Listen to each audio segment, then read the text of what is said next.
ओम श्री परमात्माने नमः। ओम श्री परमात्माने नमः। ओम श्री परमात्माने नमः। ओम नमः श्री भगवते वासुदेवाय नमः। ओम नमः श्री भगवते वासुदेवाय नमः। ओम नमः श्री भगवते वासुदेवाय नमः। ओ हे कृष्ण करुणा सिंधु दीनबंधु जगतपते गोपेश गोपिका कांतो राधा कांतो नमोस्तुते। भागवत कथा आज आलोचना करब कृष्णेर नामकरण ओ तार बाल्यलीला माधुरी। बसुदेव सेई जे रात्रिर अंधकारे যশোদার শয্যায় নিজের পুত্রটিকে রেখে এসেছিলেন, সেই থেকে ওই পুত্রটির তার সমস্ত মন প্রাণ অধিকার করে রয়েছে। প্রতি মুহূর্তে বসুদেব কেবল তারই কথা ভাবছেন। দেবকীর অবস্থাও তাই। ছেলেটি তাদের একমাত্র ধ্যান জ্ঞান। একদিন বসুদেব দিন গণনা করে দেখলেন যে তার পুত্রের 99 দিন বয়স হয়েছে।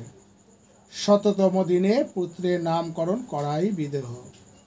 বসুদেব ভাবলেন ব্রজরাজ নন্দ ওই ছেলেটিকে তার নিজের পুত্র বলেই জানে এবং সেইভাবেই তার লালন পালন করছে। নন্দ যদি আগামীকাল ওই পুত্রের নামকরণ সংস্কার করে তবে সেটা ভালো হবে না, কারণ নন্দ তো নিজেও পুত্র জ্ঞানেই ওই শিশুর বৈশ্যচিত সংস্কার করবে এবং রোহিণী পুত্র ক্ষত্রিয় বলে তার কোনো সংস্কারই করবে না। কিন্তু রোহিণী নন্দন এবং দেবকী নন্দন এই দুইজনের সংস্কারই যদি আমাদের কুলপুরোহিত গর্গ আচার্যকে দিয়ে করানো যায় তাহলে সব দিক থেকেই ভালো হবে। মহামুনি গর্গ আচার্য সকল বর্ণেরই সংস্কার করতে পারেন। এইসব ভেবে বসুদেব তখন গোপনে গর্গ আচার্যের কাছে গিয়ে আনুপর্বিক সমস্ত ঘটনা নিজের পুত্রের সাথে নন্দের কন্যার বিনিময় ইত্যাদি সমস্ত বললেন। বসুদেবের কথা শুনে গর্গ আচার্য সহাস্যে বললেন, আমি এই সমস্ত বৃত্তান্ত আমি জানি। যাই হোক, এখন আমায় কি করতে হবে তাই বলুন। বসুদেব বললেন, আপনি আমাদের কুলপুরোহিত, সুতরাং আপনি কৃপা করে কাল নন্দ আলয়ে গিয়ে আমার পুত্র দুইটির ক্ষত্রিয়োচিত সংস্কার করুন। গর্গ আচার্য ত্রিকালজ্ঞ ঋষি, তিনি বসুদেবের কথায় রাজি হলেন, কারণ তিনি জানেন যে অখিল ব্রহ্মাণ্ডপতি বসুদেবের পুত্ররূপে জন্মগ্রহণ করে এখন নন্দ আলয়ে রয়েছেন। সুতরাং তার নামকরণ সংস্কার করা তো মহাভাগ্যের কথা। পরদিন প্রাতকালে গর্গাচার্য নন্দালয়ে গিয়ে সমস্ত গোপবাসীর সামনে উপস্থিত হলেন। নন্দ তখন পরম আনন্দিত হয়ে পাদ্র অর্ঘ্য দিয়ে তাকে সসম্মানে বসিয়ে বললেন, আপনি সর্বজ্ঞ শিরোমণি এবং আত্ম আনন্দে সদাই পূর্ণ থাকেন। সুতরাং আপনার কুশল জিজ্ঞাসা করার কোনো মানেই হয় না। আপনারা অপরের কল্যাণের জন্যই এখানে সেখানে ইচ্ছা মতো যাতায়াত করেন। আপনার আগমনে আমাদের বংশ পবিত্র হয়েছে, আমরা কৃতার্থ হয়েছি। আপনার কাছে আমার একটি প্রার্থনা, আপনি কৃপা করে এই শিশু দুইটির নামকরণ সংস্কার করে এদের আশীর্বাদ করুন। নন্দ জানেন যে গর্গ আচার্য ভবিষ্যৎ দ্রষ্টা। তিনি নামকরণ করলে ছেলে দুটির ভবিষ্যৎ সম্বন্ধে কিছুটা জানা যাবে। গর্গ আচার্য বললেন, আমি যদুবংশের আচার্য, এ কথা সবাই জানে। আমি যদি তোমার পুত্রের নামকরণ করি তাহলে কংস তাকে দেবকীর অষ্টম গর্ভজাত পুত্র বলে মনে করতে পারে। তোমার সাথে বসুদেবের খুব বন্ধুত্ব, এ কথাও কংসের অজানা নয়। তাছাড়া দৈববাণী অনুযায়ী দেবকীর অষ্টম সন্তান কন্যা হতেই পারে না। কংস এই রকম ধারণা করে আছে। সুতরাং তোমার পুত্রের নামকরণ করলে কংসের সেই ধারণাই বলবতী হবে। তার জন্য কংস যদি তোমার পুত্রের কোনো ক্ষতি করে তাহলে বড়ই দুঃখের বিষয় হবে। গর্গ আচার্যের কথার যথাযথ অনুভব করেও নন্দ এমন মহা সুযোগ ছাড়তে চাইলেন না। তাই নন্দ বললেন, আপনি অতি গোপনে এদের নামকরণ করুন, তাহলে বাইরের কেউই জানতে পারবে না। নন্দের কথায় গর্গ আচার্য রাজি হয়ে শিশু দুইটির নামকরণ সংস্কার করলেন।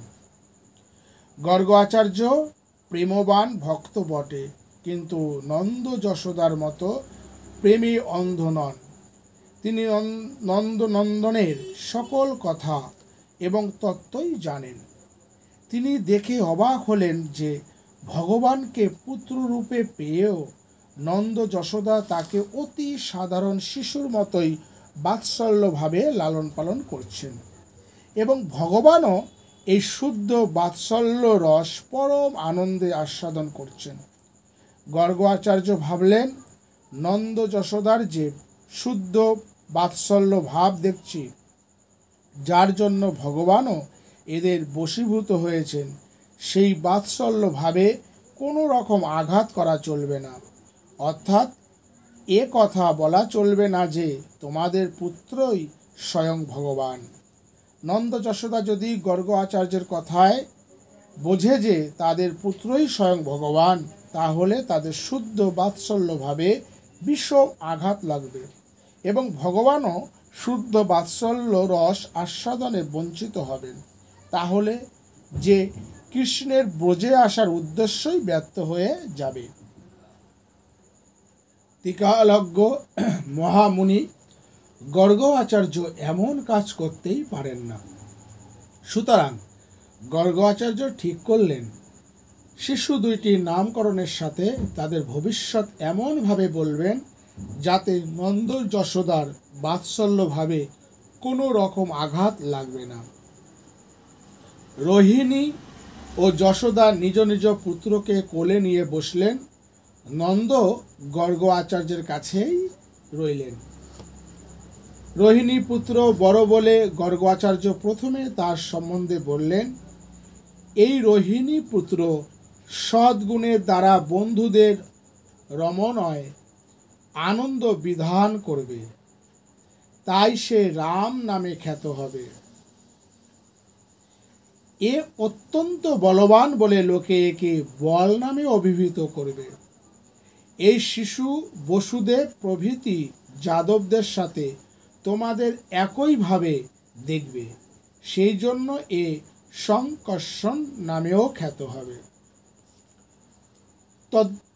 তত্ত্বজ্ঞ শিরোমণি গর্গ আচার্য জানেন যে শ্রী ভগবানের অভিন্ন বিগ্রহ বলরামই প্রভুর সেবার জন্য রোহিণী নন্দন রূপে জন্মেছেন, এবং অনাদিকাল থেকেই তিনি পুরাণে রাম বল সংকর্ষণ নামে প্রসিদ্ধ।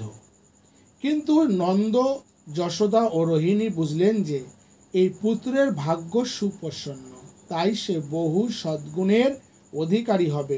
সুতরাং তারা অত্যন্ত আনন্দিত হলেন। রোহিণী পুত্রের নামকরণ করার পর গর্গ আচার্য বললেন, এই যে যশোদা নন্দন, এ সত্য ত্রেতা প্রভৃতি সকল যুগেই অবতীর্ণ হয়ে থাকেন। ইনি পূর্ব যুগে শুক্ল রক্ত ও পীত বর্ণরূপে দেহ ধারণ করে এখন কৃষ্ণ বর্ণরূপে জগতে অবতীর্ণ হয়েছেন। গর্গ আচার্য ভাবলেন, ভগবানের অনন্ত নাম, তার মধ্যে কৃষ্ণ নামই মুখ্য। তিনি সকলকে আকর্ষণ করেন বলে কৃষ্ণ। সুতরাং গর্গ আচার্য শিশুর নাম রাখলেন কৃষ্ণ। শিশুর গায়ের রঙের সাথেও কৃষ্ণ নামের সাদৃশ্য রয়েছে, কিন্তু বাৎসল্য প্রেমবান নন্দ বুঝলেন যে তার উপাস্য দেবতা নারায়ণের একটি নাম কৃষ্ণ। তাই গর্গ আচার্য কৃপা করে ইষ্ট দেবতার নামের সাথে মিলিয়ে তার পুত্রের নাম রাখলেন কৃষ্ণ। এতে নন্দ পরম আনন্দই অনুভব করলেন। গর্গ আচার্যের কথায় নন্দ আরও বুঝলেন যে ভগবান প্রতি যুগেই সত্য, ত্রেতা, দাপর, কলি প্রতি যুগেই বিভিন্ন বর্ণে, কখনো শুক্লবর্ণ, কখনো রক্তবর্ণ, কখনো পীত বর্ণ বিগ্রহ ধারণ করে আবির্ভূত হন। আমার এই পুত্রটি প্রতি যুগেই ভগবানের আরাধনা করে যুগ অবতারের সাথে জন্মেছে। এবারও নারায়ণের উপাসনা করে তারই মতো কৃষ্ণ বর্ণ দেহ ধারণ করেছে। আমার এই পুত্রটি যে মহাযোগ বিভূতি সম্পন্ন তা গর্গ আচার্যের কথায় স্পষ্টই বোঝা যাচ্ছে। সুতরাং এই পুত্রটি সাধারণ জীবের মতো নয়। যাই হোক, নারায়ণের অসীম কৃপায় এমন পুত্ররত্ন লাভ করেছি। এখন তার কৃপায় এর দীর্ঘজীবন লাভ হলেই আমি কৃতার্থ হব। গর্গ আচার্য বললেন, হে নন্দ, তোমার এই পুত্র কোনো সময়ে বসুদেবের পুত্র হয়ে জন্মগ্রহণ করেছিল। সেই জন্য তত্ত্বজ্ঞ ব্যক্তিরা একে বাসুদেব বলেও অভিহিত করে থাকেন। গর্গ আচার্যের ভাব এই যে স্বয়ং ভগবান নন্দনন্দনই বসুদেবের পুত্ররূপে জন্মগ্রহণ করেছেন। ভগবানই যুগপৎ মথুরাতে বাসুদেব এবং নন্দ আলয়ে কৃষ্ণ হয়ে আবির্ভূত হয়েছেন। কিন্তু বাৎসল্য প্রেমে অন্ধ নন্দ বুঝলেন বসুদেবের কোনো পূর্বজন্মে আমার এই পুত্রটি তার পুত্ররূপে জন্মেছিল এবং তখন সেই শিশুর নাম রাখা হয়েছিল বাসুদেব। সেই জন্য সর্বজ্ঞ শিরোমণি গর্গাচার্য আমার পুত্রের পূর্বজন্মেরও নাম প্রকাশ করলেন। গর্গ আচার্য আরও বললেন, তোমার এই পুত্রের বহু রূপ এবং নাম আছে, সে সবই আমি জানি, কিন্তু অপরে তা জানে না। গর্গ আচার্যের বলার উদ্দেশ্য এই যে ভগবানের অনন্ত নাম ও অনন্ত রূপ, তার মধ্যে কৃষ্ণ নামই মুখ্য। সুতরাং এই মুখ্য নামই আমি শিশুকে দিয়েছি। নন্দের অথবা অপরের পক্ষে ভগবানের অনন্ত নাম গ্রহণ করার শক্তি না থাকলেও একমাত্র কৃষ্ণ নাম গ্রহণই সকলের সর্ব অভীষ্ট সিদ্ধ হবে। কিন্তু গর্গ আচার্যের কথায় নন্দ বুঝলেন যে তার পুত্র প্রতি যুগেই জন্মগ্রহণ করেছে এবং প্রতি যুগেই সে বিভিন্ন নামে এবং রূপে বহুবিধ কর্মের অনুষ্ঠান করেছে। সেই সব অতীত জন্মের কথা সাধারণ মানুষের পক্ষে জানা সম্ভব নয়, কিন্তু ত্রিকালজ্ঞ গর্গ আচার্য সে সমস্তই জানেন। গর্গ আচার্য বললেন, তোমার এই পুত্র গোপগণের এবং গোকুলবাসীদের আনন্দ বর্ধন করবে। এর দ্বারা তোমরা সর্ব বিপদ থেকে মুক্তি পাবে। গর্গ আচার্যের মনের ভাব এই যে এই শিশু অখিল ব্রহ্মাণ্ডপতি, তোমরা তার নিত্য পার্শ্বদ। সুতরাং তার প্রকট এবং অপ্রকট লীলায় তার সেবা অধিকার লাভ করবে। এর চেয়ে বড় আনন্দ, বড় প্রাপ্তি আর কি হতে পারে?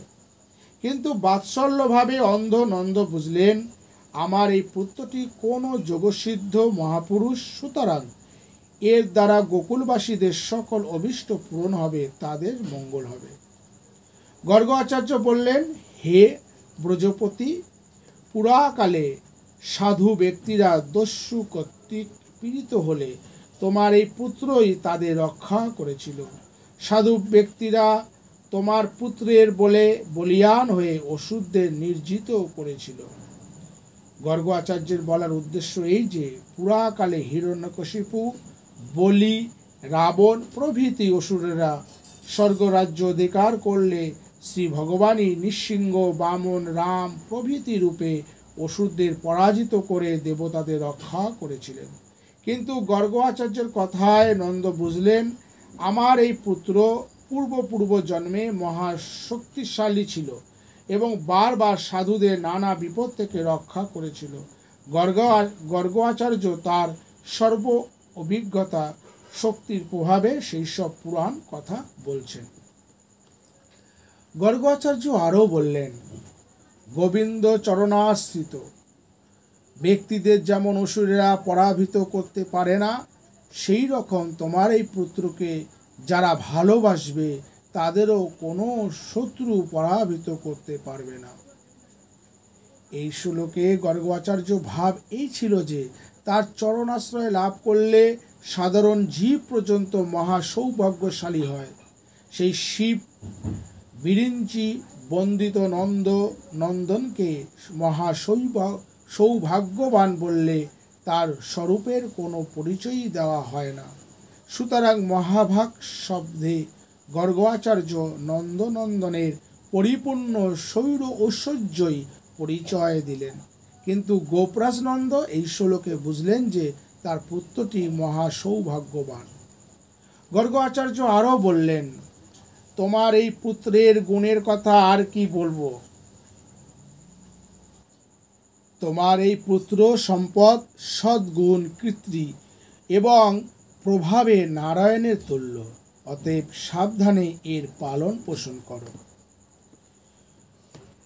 গর্গাচার্য মনের ভাব এই ছিল যে নন্দনন্দন নারায়ণের তুল্য নয়, বরং নারায়ণই নন্দনন্দনের তুল্য, অর্থাৎ নন্দনন্দনের অশেষ গুণাবলী নারায়ণের গুণসমূহকেও অতিক্রম করবে। সুতরাং তোমার এই অনন্ত গুণসম্পন্ন পুত্রকে সাবধানে পালন করবে। গর্গাচার্যের মনে হয়তো এই ভাবটিও ছিল যে তোমার এই পুত্র গোপ আয়স্য সমাহিত, অর্থাৎ গোপগণের আয় স্ব অর্থে ধনাদির উপার্জন এবং উপার্জিত ধনাদির রক্ষণ বিষয়ে সমাহিত, সর্বদা সাবধান হবে, অর্থাৎ গোপগণের বিষয়ের উপার্জন এবং তার রক্ষাবেক্ষণের যত্নশীল হবে। এর দ্বারা গর্গাচার্য বলতে চাইছেন যে এই পুত্রের মধ্যে ভক্তের যোগক্ষেম বহন করার মতো ভক্ত বাৎসল্য গুণও থাকবে। কিন্তু গর্গাচার্যের কথায় গোপরাজ বুঝলেন, আমার পুত্র পূর্ব জন্মে নারায়ণের উপাসনা করে এই জন্মে নারায়ণের মতো গুণশালী হয়েছে। অবশ্য গর্গাচার্যের কথায় একটু অতিশয়োক্তি রয়েছে। নারায়ণের মতো গুণ থাকা তো কোনো মানুষের পক্ষে সম্ভব নয়। তা যাই হোক, এটা ঠিক যে এই রকম গুণবান পুত্র জগতে অতি দুর্লভ এবং সেই জন্যই গর্গাচার্য অতি সাবধানে আমাকে পুত্রের পালন করতে বলেছেন। এইভাবে নামকরণের কাজ শেষ করে গর্গাচার্য ভাবলেন, ভগবানের অসীম কৃপায় তার নিত্য সিদ্ধ কৃষ্ণ বাসুদেব নাম প্রকাশ করে আমি ধন্য হয়েছি এবং জগৎবাসী কালে এই নাম জপ করে অনায়াসে ভক্তি মুক্তি লাভ করবে। যাক, কাজ তো হয়ে গেছে। নন্দ যশোদার মতো বিশুদ্ধ প্রেমময় ভক্তের কাছে আর বেশিক্ষণ থাকা উচিত নয়, কারণ আমার কথায় যদি তারা ঘুণাক্ষর পুত্রের মধ্যে ঈশ্বর তত্ত্বের আভাস পায়, তাহলে তাদের শুদ্ধ বাৎসল্যভাবে বিষম আঘাত লাগবে, আর সেটা হবে আমার মহা অপরাধ। এইসব ভেবে গর্গাচার্য তাড়াতাড়ি নন্দের কাছ থেকে বিদায় নিয়ে চলে গেলেন। এদিকে গর্গাচার্যের কথায় নন্দ যশোদা পুত্রের মহা সৌভাগ্যের কথা চিন্তা করে আনন্দ সাগরে ভাসতে লাগলেন। বয়স বৃদ্ধির সঙ্গে সঙ্গে রাম ও কৃষ্ণ হামাগুড়ি দিয়ে প্রাঙ্গণে খেলা করে তাদের বাল্যলীলা দেখার জন্য প্রতিবেশী গোপনারীরা প্রায় সর্বদাই নন্দন ভবনে এসে থাকেন। কখনো কখনো রাম ও কৃষ্ণ বাছুরের লেজ দেখে আশ্চর্য হয়ে তা জোর করে ধরে। এতে বাছুরেরা ভয় পেয়ে হঠাৎ ছুটতে আরম্ভ করলে রাম ও কৃষ্ণ পড়ে গিয়ে অঙ্গনে গড়াগড়ি করতে থাকে। বাৎসল্যবতী গোপীরা রাম ও কৃষ্ণের বাল্যলীলা দেখে আনন্দে মত্ত হয়ে তাড়াতাড়ি ছুটে গিয়ে তাদের বুকে তুলে নিয়ে হাসতে হাসতে বলেন, অহ বীরত্ব, কি শক্তিমান। এরপর কৃষ্ণ সমবয়স্ক ব্রজ বালক এবং বলরামের সাথে মিলিত হয়ে ব্রজবাসীদের ব্রজদেবীদের আনন্দ বর্ধন করে নানা প্রকার বাল্যলীলা করতে লাগলেন। কৃষ্ণের মনোরম বাল্য চাপল্য দেখে রমণীরা মা যশোদার কাছে গিয়ে তার দুষ্টুমি পনার কথা বলতেন। রমণীরা যশোদাকে বলছেন, হে যশোদে, তোমার পুত্রের কীর্তি কথা বলছি, শোনো। আমরা যখন গৃহকার্যে খুব ব্যস্ত থাকি তখন সে আমাদের অঙ্গনে প্রবেশ করে গো দহনের সময় না হলেও বাছুরদের ছেড়ে দেয়। তোমার এই পুত্রটি বড়ই চঞ্চল হয়েছে এবং আমাদের বাড়ি গিয়ে মহা উপদ্রব করতে আরম্ভ করেছে। এই অল্প বয়সেই সে চুরি বিদ্যায় এত প্রবীণ হয়েছে যে আমরা ধারণাও করতে পারি না। তার চুরি করার কৌশলই বা কত।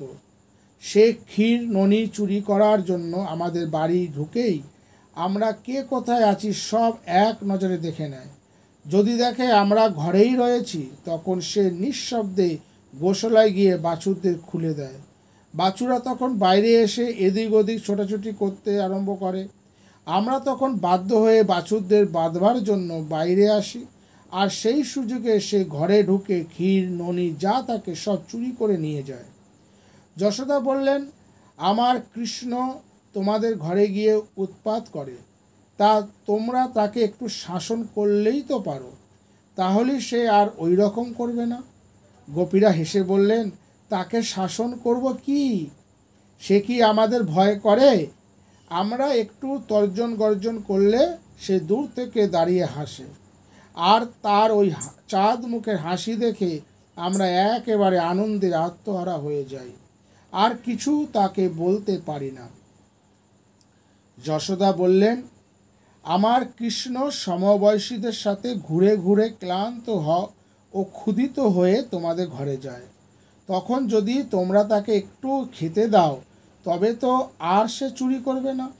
খিদে কাতর হয়েই না সে তোমাদের জিনিস না বলে খায়। সুতরাং তোমাদের ঘরে গেলেই বাপু তোমরা তাকে একটু খেতে দিও, তাহলেই তার না বলে খাবার অভ্যাস চলে যাবে। আর সে ছেলে মানুষ কতটুকুই বা খায়। গোপীরা বললেন, যশোদা, তুমি তো জানো কৃষ্ণ আমাদের প্রাণের চেয়েও প্রিয়। তাকে খাওয়াবার জন্য আমাদের কত স্বাদ। ক্ষীর ননি হাতে করে তাকে খাওয়াবার জন্য কত সাদাসাদি করি, কিন্তু সে কিছুতেই খেতে চায় না, বলে তোমাদের ক্ষীর ননি ভালো নয়। আমার মার ক্ষীর ননি খুব ভালো, মা আমাকে পেট ভরে খাইয়ে দিয়েছে। বিশ্বাস না করো, পেটে হাত দিয়ে দেখো। তখন আমরা আর কি করি, মনের দুঃখে ক্ষীর ননি আবার রেখে দিই। কিন্তু তোমার ছেলের স্বভাবই এই যে আদর করে দিলে সে খাবে না, কিন্তু চুরি করে বেশ খায়, আর তার চুরি করা কৌশলই বা কত।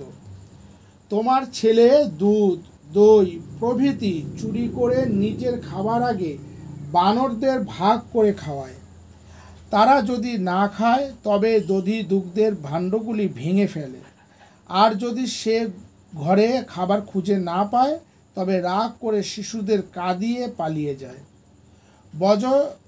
ব্রজ রমণীরা বলছেন, কৃষ্ণ যদি পেট ভরে ক্ষীর ননি খায় তবে তো আমরাই খুশি হই। সে যদি তার বন্ধুরাও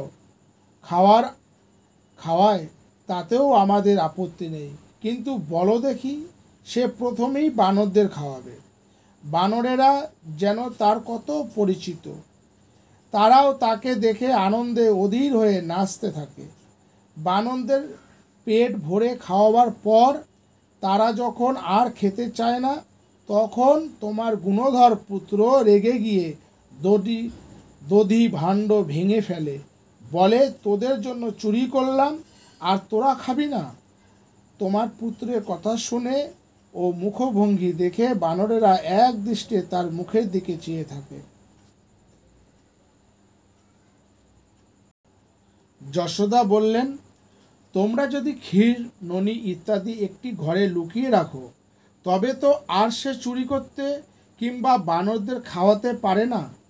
তোমরা ওইসব খাবার জিনিস প্রকাশ্য স্থানে রেখে দাও এবং ওইভাবে তোমরাই আমার ছেলেকে চুরি করার উৎসাহ দিচ্ছ। তোমাদের অসাবধানতা ও শিথিলতার জন্যই আমার কৃষ্ণ তোমাদের ঘরে গিয়ে উৎপাত করে। যশোদার কথা শুনে গোপীরা হেসে বললেন, ও যশোদা, তুমি যে আমাদেরই দোষ দিচ্ছ। তবে শোনো বলি, আমরা ক্ষীর ননি লুকিয়ে রেখেই দেখেছি। সে খুঁজে না পেলে রেগে গিয়ে বলতে থাকে, যে ঘরে আমার খাবার জিনিস পাওয়া যায় না সে ঘর থেকে লাভ নেই, সে ঘর পুড়িয়ে দেওয়াই ভালো।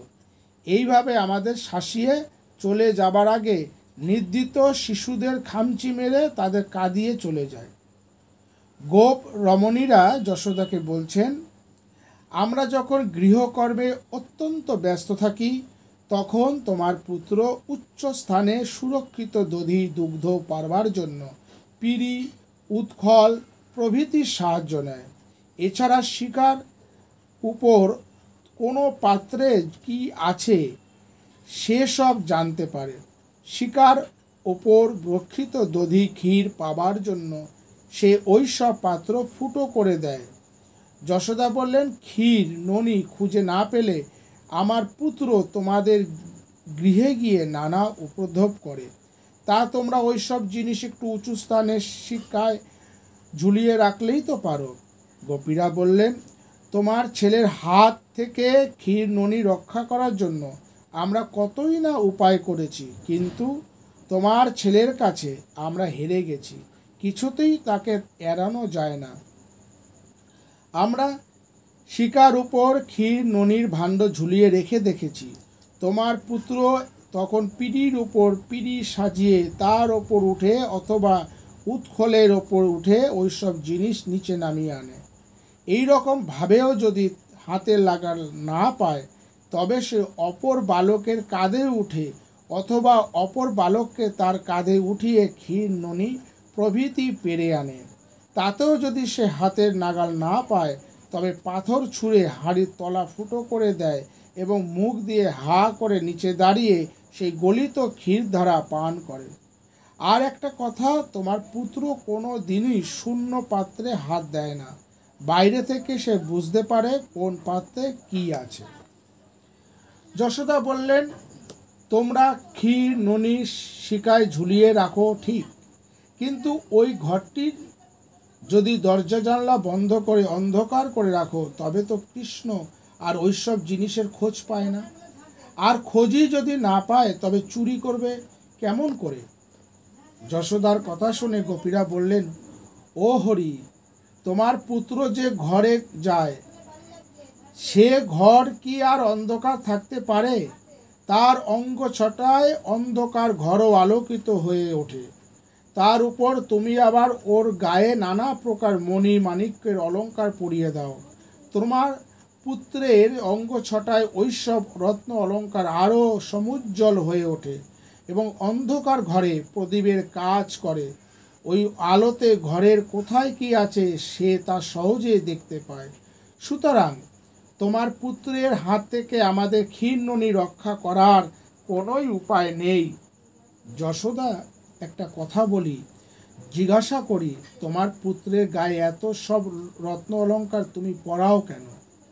লোকেরা সৌন্দর্য বৃদ্ধির জন্য অলঙ্কার ব্যবহার করে, কিন্তু তোমার পুত্র এতই সুন্দর যে রত্ন অলঙ্কার পরিয়ে তার সৌন্দর্য আর বাড়ানো যায় না, বরং কৃষ্ণের অঙ্গ সান্নিধ্যে ওইসব অলঙ্কারই আরও বেশি সুন্দর দেখায়। অলঙ্কার সুন্দর দেখানোর জন্য তুমি নিশ্চয়ই তাকে অলঙ্কার পরাও না। তাই মনে হয় যে পুত্রকে চুরি করতে সাহায্য করার জন্যই তুমি ওর গায়ে রত্ন অলঙ্কার পরিয়ে দাও।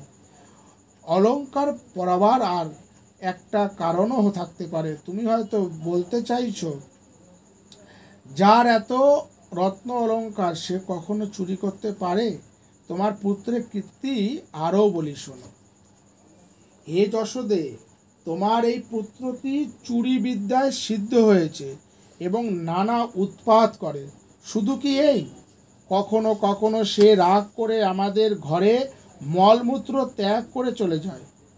যশোদা, তোমার পুত্রের ধৃষ্টতা দেখে আমরা হেসে বাঁচিনে, ভাবি এই অল্প বয়সে এত বুদ্ধি কৌশল শিখলো কেমন করে। গোপীরা বললেন, যশোদে, দেখো কৃষ্ণ এখন কেমন ভালো মানুষের মতো তোমার কোলে বসে আছে। গোপ রমণীরা এইভাবে যশোদা নন্দনের বাল্য চাপল্য বর্ণনা করে ভয় বিজড়িত কৃষ্ণের মুখের দিকে অপলক নয়নে চেয়ে রইলেন। কৃষ্ণ ভয় পেয়েছে দেখে তারা যশোদাকে আর কিছু বললেন না। গোপীদের কথা শুনে যশোদা হাসলেন বটে, কিন্তু পুত্রকে ভীত দেখে কোনো তিরস্কার করলেন না। কৃষ্ণ সমবয়সী বালকদের সাথে খেলা করে। একদিন খেলাতে কৃষ্ণ বারবার হেরে যাচ্ছে দেখে অন্যান্য বালকেরা খুব আনন্দ করতে থাকে। এতে কৃষ্ণ অত্যন্ত ক্ষুদ্র হয়ে মাটি খেতে লাগলো।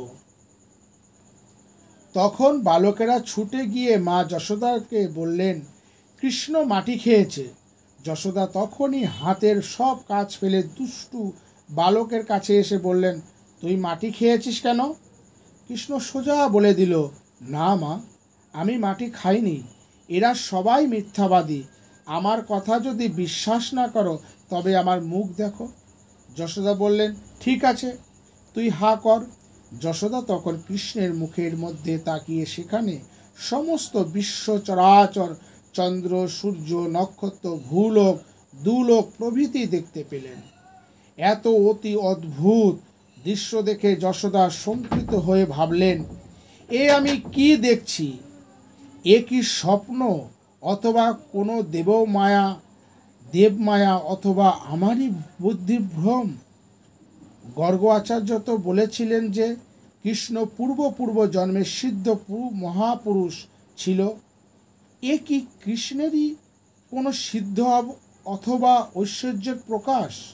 যশোদা এইভাবে চিন্তা করে কোনো কিছু ঠিক করতে না পেরে পুত্রের অমঙ্গল আশঙ্কায় নারায়ণের কাছে প্রার্থনা করতে লাগলেন।